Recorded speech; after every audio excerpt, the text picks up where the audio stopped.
Yma dwi, Cyd Sylfaenydd Barford Owen Davies, tîm o gyfrifwyr sy'n helpu cwmnïau i dyfu a datblygu.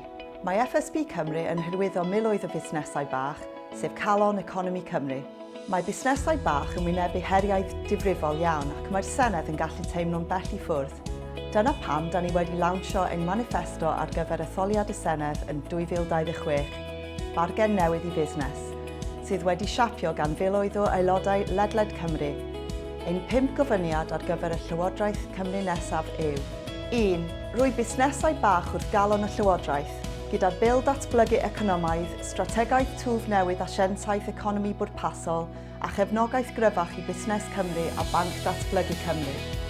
2. Creu ardaloedd ffyniannus, trwy fformiwla newydd gwell i adrethu manwerthu lletygarwch a hamdden, mwy o gyllid trawsnewid trefi ar gyfer busnesau bach, delio â ymddygiad gwrthgymdeithasol, deddf cynllunio newydd a hefyd dweud na i arddoll ymwelwyr. 3. Cynhyrchiad yn y byd go iawn, gyda buddsoddiad selwaith mawr, gwell mynediad at gyllid, gweinidog digideiddio, cefnogaeth net zero, lle a thir i fusnesau dyfu ac adeiladu cyfoeth cymunedol.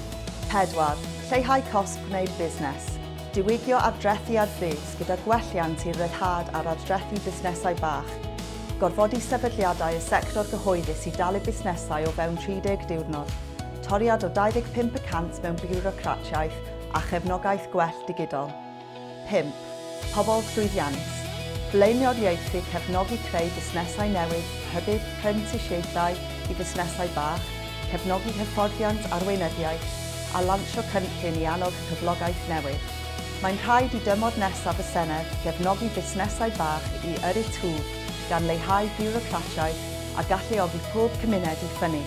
Helpwch ni i wneud y tymor Senedd nesaf yn Senedd ar gyfer busnesau bach. Diolch.